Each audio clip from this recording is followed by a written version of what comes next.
Madame, Monsieur, bienvenue dans ce flash de l'information sur Tonesnet TV. Voici les principaux titres de l'actualité. Démarrage du dialogue national entre les partis au palais d'Al-Viefa. Le ministère du Commerce décide d'importer de grandes quantités de viande rouge.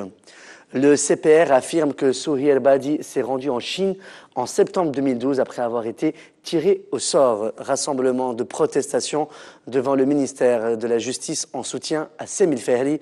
Et à l'étranger en Égypte, la justice ordonne la libération conditionnelle de Hosni Moubarak dans l'affaire de meurtre contre les manifestants. La secrétaire générale d'El Jumhouri, Maya Jlibi, et le président du groupe d'Ettakat à l'Assemblée constituante, Mouldir Yahi, ont été chargés de former une commission pour la communication avec les partis absents du dialogue national qui a démarré ce lundi 15 avril au palais de Dalvief de Carthage en présence du président provisoire Mansour Marzouki et du chef du gouvernement Ali Al-Araïv. Le dialogue rassemble Nahda Nidetoun, El Jumhouri, l'Alliance démocratique, Ettakatl et le Congrès pour la République, est marqué par l'absence du Front populaire et du mouvement Wafé. Mayajib a indiqué qu'il a été convenu de s'engager pour une entente en cette période délicate et pour la tenue d'élections fin 2013. Le dialogue national se poursuivra mercredi prochain, selon la secrétaire générale d'El Jumhouri. Le mouvement El Wafé a annoncé donc ce lundi 15 avril son refus de prendre part au dialogue national entre les partis au palais de Al-Viefa à Carthage en raison de la présence de Nidetoun et d'El Moubedra. Le chargé de l'information du mouvement Wafé, Slim Bourdir, a expliqué que le parti refuse de dialoguer avec des partis RCDistes. Il considère la participation de Nidetoun et d'El Moubedra comme une tentative de normalisation des relations avec le RCD, de retour sous une nouvelle forme. Slim Bourdir a insisté sur l'impératif d'interagir avec les partis RCDistes en commençant par le jugement avant de passer à la réconciliation. Le ministère du Commerce a publié un communiqué ce lundi 15 avril dans lequel il annonce l'importation de grandes quantités de viande rouge.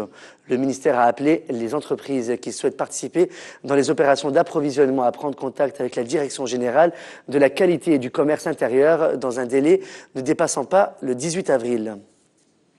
Le président de l'Assemblée nationale constituante, Mosfa Ben Jaafar, a déclaré que le dialogue national doit avoir la plus large représentation au sein et en dehors de l'Assemblée nationale constituante. Mosfa Ben Jaafar dit soutenir toute initiative pour entamer le dialogue national qui vise à un consensus sur plusieurs affaires et qui contribue à la fin de la phase de transition.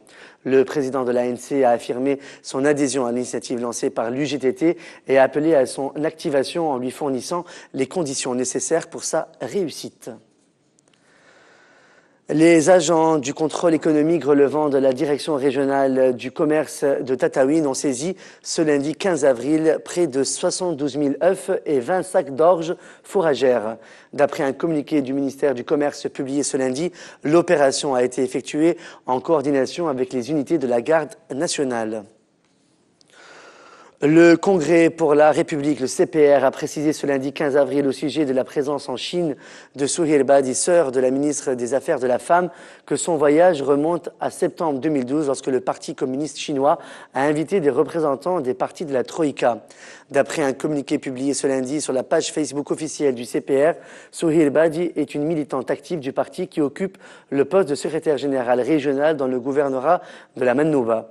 Le CPR a assuré que la sœur de Souhi El-Badi a intégré la délégation du parti en Chine par tirage au sort et que c'est la Chine qui a pris en charge les frais du voyage. L'association Qatar Charity a offert aujourd'hui, le 15 avril 2013, 26 maisons à des familles dépourvues de logement. Le ministre de l'Agriculture, Mohamed Ben Salem, et le porte-parole de la présidence de la République, Adnan Mansour, étaient présents lors de la livraison des maisons. Mansour a affirmé que les 26 maisons font partie d'un programme d'urgence des interventions soutenues de l'association en Tunisie. La commission du règlement interne et de l'immunité à l'Assemblée nationale constituante a refusé de lever l'immunité de la députée Semia Abo. Notons que le ministère de la Justice avait demandé à la commission de lever l'immunité de Semia Abo, et ce pour intervenir dans l'affaire déposée à son encontre par le président de Nidetoun, Béjir Qaïd Sepsi, qui l'accuse de diffamation dans l'affaire de Chokri Blaïd. Un rassemblement de protestation a été organisé ce lundi 15 avril devant le ministère de la Justice au centre-ville de Tunis en soutien au patron d'Edounsaya Semil Fehri. Les membres de la famille de Semil Fehri, des artistes, des journalistes ainsi que plusieurs citoyens ont participé au rassemblement et ont appelé à la libération du producteur. Ils ont insisté sur la nécessité d'appliquer la loi et de rendre la justice indépendante. À l'international maintenant, la justice égyptienne a ordonné ce lundi 15 avril la libération conditionnelle de l'ancien président Hosni Moubarak, poursuivi pour meurtre contre des centaines de manifestants lors du soulèvement en Égypte. Hosni Moubarak reste en détention dans le cadre d'autres affaires, a annoncé la télévision d'État. Selon le classement des fortunes publié dimanche par le magazine Forbes, c'est le prince saoudien El Walid Ben Talal qui détient la plus grande fortune dans le monde arabe avec 20 milliards de dollars. L'intéressé qui affirme posséder près de 29,6 milliards de dollars devance au classement des 100 arabes les plus riches pour l'année 2013 le banquier libanais Joseph Safra, 15,9 milliards de dollars.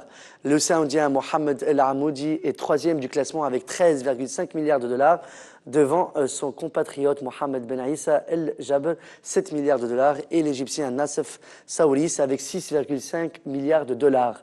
À noter qu'aucun Tunisien n'est classé parmi les 100 premiers.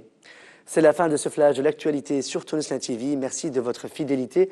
On se retrouve demain soir pour un nouveau flash.